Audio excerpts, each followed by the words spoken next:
साथ। आज election commission of Pakistan ने मखसूस नशिस्तों पर अपना फैसला सुनाया। 4-1 से यह फैसला सुनाया गया क्योंकि रिजर्व सीट के लिए पार्टी की जानिब से लिस्ट नहीं दी गई।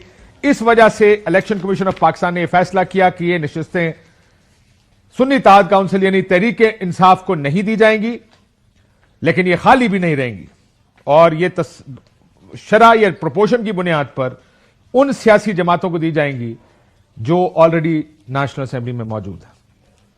आइन देखें, एक इलेक्शन एक्ट है। आइन बड़ा वाज़ेह है कि सियासी जमातों को उनकी शरह के मुताबिक सीटें दी जाएं, प्रोपोर्शन के मुताबिक। जितनी सीटें वो जनरल इलेक्शन में जीत के आए उतनी उसकी शरह के मुताबिक उनको मखसूस नशिस्तें दी जाएंगी। सो आइन ये पाबंदी लगा देता है कि उससे ज्यादा सीटें तो नहीं मिल सकती। इलेक्शन एक्ट है दूसरी तरफ जो एक सादा कानून है जो ये कहता है कि आपके पास एक इलेक्शन की लिस्ट जमा कराना एक सर्टेन तारीख पे जरूरी है। सो क्या फैसला किया इलेक्शन कमीशन ऑफ पाकिस्तान ने? इलेक्शन कमीशन ऑफ पाकिस्तान ने यह फैसला किया कि जो आईनी पाबंदी है वो गैर जरूरी है और जो सादा कानून की पाबंदी है वो ज्यादा जरूरी है। आइन की वायलेशन जायज है, आइन पर अमल ना किया जाए वो जायज है, लेकिन सादा कानून पर अगर अमल ना किया जाए तो यह नाजायज है। ये मेरा ख्याल है मामला अब कोर्ट्स में जाएगा, कोर्ट्स ये फैसला करेंगे। जो ये फैसला है उसकी हद तक कम से कम इलेक्शन कमीशन ऑफ पाकिस्तान की ये दलील जरूर ठीक लगती है कि एक सर्टन टाइम फ्रेम में एक सियासी जमात ने अपनी मखसूस नशिस्तों की फहरिस्त देनी थी और वो time frame election commission of Pakistan मुख्तस करता या वो तारीख देता है कि इससे पहले जमा कराएं। लेकिन अब जबकि वो टाइम फ्रेम में नहीं आई लिस्ट सुन्नी इत्तेहाद काउंसिल की, तो इलेक्शन कमीशन ऑफ पाकिस्तान ने यह फैसला करना था अब क्या करें। क्या ये सारी सीटें उस पार्टी को दे दें जिसको सिर्फ प्रोपोर्शन के हिसाब से सीटें मिल सकती हैं, उससे ज्यादा नहीं मिल सकती, यानी पाकिस्तान पीपल्स पार्टी और मुस्लिम लीग नून? अगर आप खैबर पख्तूनख्वा असेंबली की तरफ चले जाएं तो जो मखसूस नशिस्तें हैं वो मैं निकाल देता हूं कि उसका नंबर क्या है, मेरे जहन से निकल रहा है। जो 5-6 दूसरे मेंबरान हैं, कोई एक नून लीग का है, कोई एक ANP का है, कोई 1-2 पीपल्स पार्टी के हैं, उनको लगता है ऐसे कि 5-5, 7-7, 8-8 सीटें खैबर पख्तूनख्वा असेंबली में मिल जाएंगी और एक बड़ा साइजेबल चंक उनका खड़ा हो जाएगा। सो ये जो फैसला किया है, मुझे लगता है ये कंटेस्ट तो होगा, लेकिन इसमें 2 चीजें कंटेस्ट होंगी। क्या सुन्नी इत्तेहाद काउंसिल को ये सीटें मिलने, ये एक चीज है, लेकिन क्या ये पीपल्स पार्टी और नून को मिल सकती हैं, ये बिल्कुल ये मुख्तलिफ चीज है। आज बिलावल भुट्टो साहब बड़ी जमहूरियत के नारे लगा रहे थे असेंबली में खड़े, लेकिन जो ही ये सीटों का मसला हुआ उनकी पार्टी भी पहुंच गई इलेक्शन कमीशन ऑफ पाकिस्तान।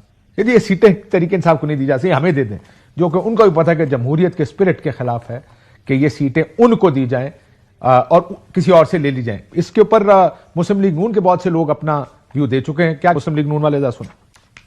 अगर उनकी सीटें बनती हैं, उनको पार्टी का नाम रिस्टोर किया जाए और कुछ सीटें दे दी जाए। मैं उनकी इस बात को इंडोर्स करती हूं और सपोर्ट करती हूं कि जो सीट्स उनकी बनती हैं वो उनको दी जाए। लॉ के अंदर ये सीटें हमें नहीं मिल सकती, न मिलनी चाहिए। इन सीटों के लिए जाके झोली फैला देना PPP और PMLN का ये ऐन जमहूरी इक़दाम है। उनका इन सीटों में कोई हक नहीं। जो उन्होंने कौमी असेंबली में सीटें ली हैं उसी के तनासुब से उनको रिजर्व सीटें मिलेंगी, दूसरे की सीट लेकर उसको दे नहीं सकते। सो इस बात पर तो नून वाले भी तमाम के तमाम मुत्तफिक थे कि सीटें कम से कम नून या पीपल्स पार्टी को नहीं मिल सकती, इसलिए इलेक्शन कमीशन को यह फैसला करना था कि उनको नहीं तो फिर किसको। लेकिन अब देखते हैं कोर्ट्स इस पर क्या फैसला करते हैं। लेकिन इलेक्शन कमीशन ऑफ पाकिस्तान की हालिया तारीख पर नजर डालें तो उनके अक्सरियती फैसले तहरीक इंसाफ के खिलाफ आए। आपको याद होगा सुप्रीम कोर्ट ऑफ पाकिस्तान ने यह फैसला दिया था कि 14 मई को खैबर पख्तूनख्वा और पंजाब के इलेक्शंस कराए जाए या पंजाब के इलेक्शंस कराए जाए। वो फैसला मौजूद था, लेकिन इलेक्शन कमीशन ऑफ पाकिस्तान ने वो इलेक्शंस नहीं कराए। 22 दिसंबर 2023 को उन्होंने एक इंट्रा पार्टी इलेक्शन ना करवाने पर बल्ले का निशान तहरीक इंसाफ से वापस ले लिया। उनका ख्याल था कि 14 लोग जो कंप्लेन लेकर आए थे उनका हक ज्यादा अहम है उन करोड़ों लोगों से जो वोट डालने की ख्वाहिश रखते हैं किसी सियासी जमात को।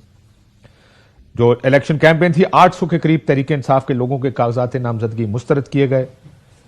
3 जनवरी 2024 को जब पेशावर हाईकोर्ट ने बल्ले का निशान वापस किया तो बहुत से लोगों का ख्याल था कि यहां पर उसको रुक जाना चाहिए, इलेक्शन कमीशन को सुप्रीम कोर्ट नहीं जाना चाहिए।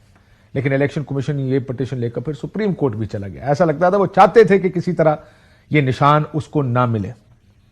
13 जनवरी तहरीक इंसाफ ने फैसला किया कि पीटीआई नजरियाती के टिकट पे हमने इलेक्शन लड़ना, वो भी एक रजिस्टर्ड सियासी जमात है। उन्होंने कहा हमें बल्लेबाज का इंतखाबी निशान सबको एक जैसा मिल जाएगा।